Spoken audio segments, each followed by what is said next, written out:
Hi there, everyone. Cathy here, your fellow female activist and wellness coach. And today we are in our wellness playlist and we are talking about hydration, okay, one of the pillars of wellness. And in particular, today we're talking about best temperatures to drink liquid. So as we start with our wellness and our recommendation videos, I don't need my glasses. I'll leave them on. Anyway, we always start with our positive quotient repetitions or PQ reps. Okay. So go ahead and get comfy. And if you are safe or you feel safe, you can go ahead and close your eyes. I will close mine and we'll go ahead and get started. So wherever you are, even if you're laying down, I want you to think about having a nice tall spine. So roll your shoulders back and really let your heart open. Okay. Chest open, upper chest. And what I want you to do is get a hand and place it on your tummy. And without changing anything about your breath, I want you to observe your breath through your hand. Again, not changing it. Let your hand move naturally with the rhythm of your breath.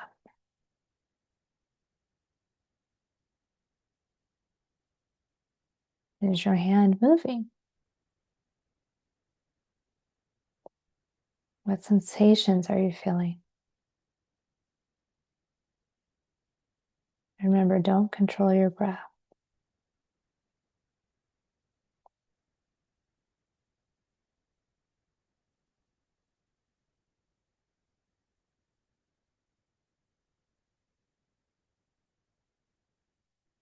Now, go ahead and take your hand down. And now we will change our breath. So I want you to think about a flower blooming. I want you to take a really long inhale and imagine the flower is blooming in a 360-degree inside of your lower pelvic area. So here we go. Inhale. Think about the flower blooming even down towards your pelvic, through your pelvis. And when you exhale, we're going to go ahead and bring it all in like a corset. And exhale. Your belly button should have gone towards your spine. I'm going to try that again. Inhale nice and deep so that you fill up like a balloon. Hold it. And then when you exhale, imagine all that balloon coming into your navel.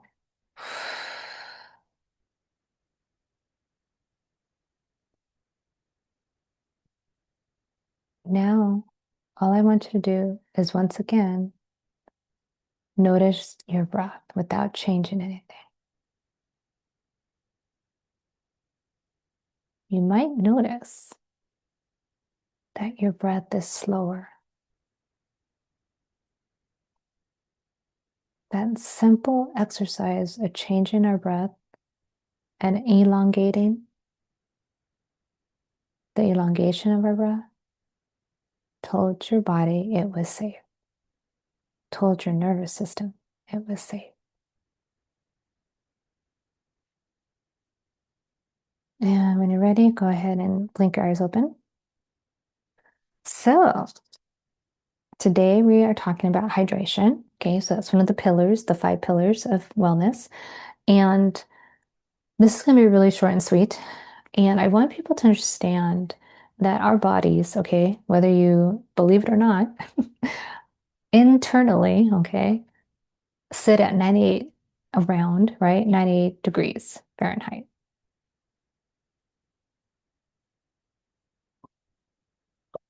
And that is where our body has homeostasis. Like that 98.6, really, right? 98.6 is where we feel most comfortable. Our body functions the way it's supposed to in most cases. Some people run a little, lower or higher, right? But 98 degrees, right? Fahrenheit, that 0.6 matters, the 98.6, which I didn't add earlier, but 98.6 is, again, where the average homeostasis can occur. And, again, it fluctuates with each person. So if you are drinking Really cold liquids. Let's say you were, hiking, and then you took with you some type of container that had water that was frozen in it. And you're drinking that water, right? Sipping it more than likely, because when you hike, you don't want to gulp, right? I hike, or I used to hike, so I know. Um, you don't chug the water regardless, so that's good. And at the same time, though, your body has elevated beyond that 98.6 degrees. It's probably higher, right? As you're taking exertion in, right? Maybe it's a warmer day. Whatever the case is, you are in activity. You have kinetic motion happening, kinetic energy you're creating. So when you then throw into your body cold, cold water, you have now shocked your nervous system. So your nervous system is already working, right? Because again, you're hiking, right? And depending on how difficult the trail may be, you might be scrambling. Scrambling, I do not like to scramble. But nonetheless, if you are that type of hiker, you know what it means to be in a focus, I get to concentrate type of situation. When you're using cold, cold water, you're shocking your nervous system needlessly while it's already being taxed. Okay. And then on the opposite end, right? If we were to drink something that was very, very warm, let's say, I love hot chocolate, and hot chocolate is fine, right? What I'm getting at is that our bodies, again, our temperature theoretically is neutral at 98.6. So when you pour anything down your throat that is way, way cold or way, way warm, hot, let's say, you're shocking your nervous system. Now, in the instance, like let's say you're drinking tea, and I'm a tea drinker. Drinking hot liquids, again, not the best for us. And in the same time, because we are usually stationary, right? Let's say we're at a coffee shop of all places, right? We're at a tea shop and we're sitting and maybe we are having tea time. Your nervous system at least has the benefit of being still. So even though you may be shooting it up a little bit based on the warmth of that liquid, the tea, your nervous system isn't being shocked as much as if you were hiking with that cold water. So there are variations, right, of degrees of when our bodies are going to take on more stress, depending on what the temperature of the liquid is. And what I want you to just sit with is that, believe it or not, in most instances, okay, our bodies require simply, in this case, water, okay, we'll just use that, at room temperature. At luke, like even lukewarm in some instances might be a little too shocking to your body. The room temperature would be sufficient to keep your nervous system at neutral.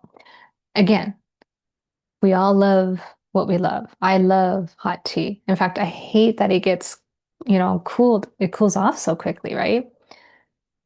I will continually put it in the microwave. I know people say, don't use the microwave. Look, whatever you have available to you, use it. Yes, I could get a kettle, an electric kettle. That's another story. Needless to say, when I drink hot liquid, I prefer it stay hot, right? And so I will, I here's the difference though. I never burn my tongue. Like I'm never looking to burn my tongue. I am simply looking to keep it obviously higher than that 98.6, right? Degrees.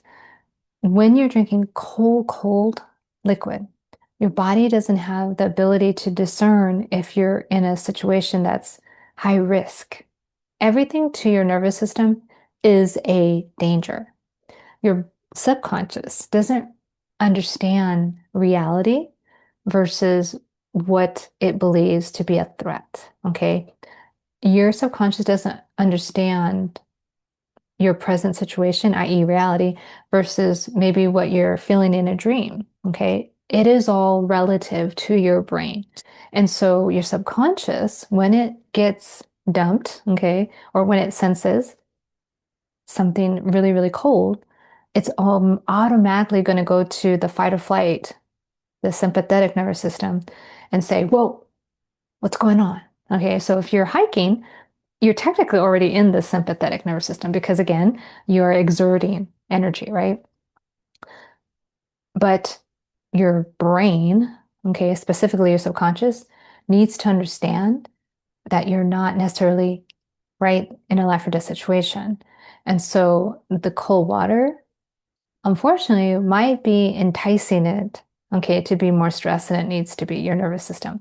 So my recommendation here is the best you can, whenever you can, use, I know this isn't everyone's gig, right? Or they prefer to have something like ice to cool down their drink, especially in the summertime. I can imagine that if you're in the Northern Hemisphere, it's warm, right? You want to be cooled off.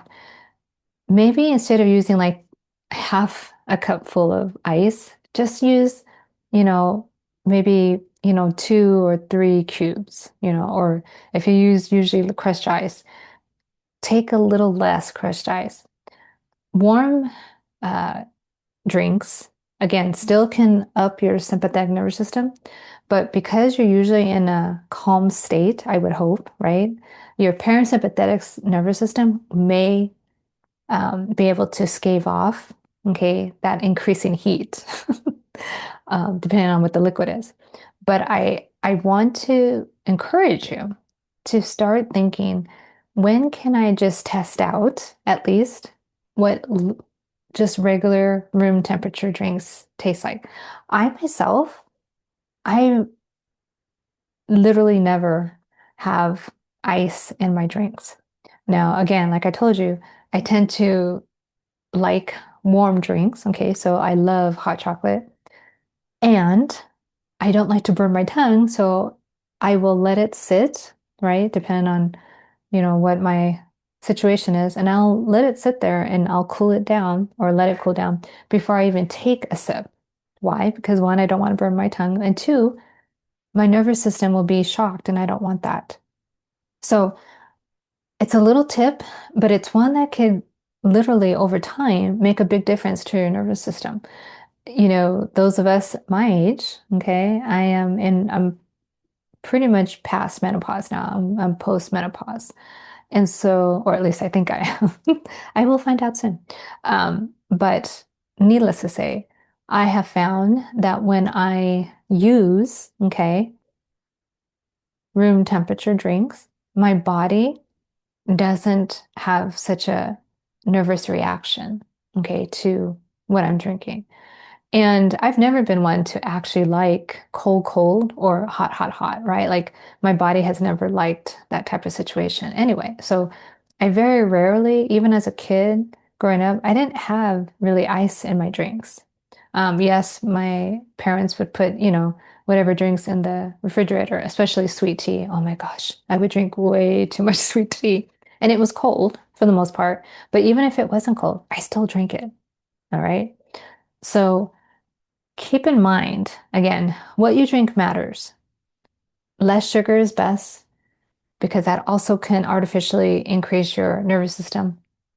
But most especially when you are drinking, again, something as hopefully abundant as water, do your best not to drink it cold, okay?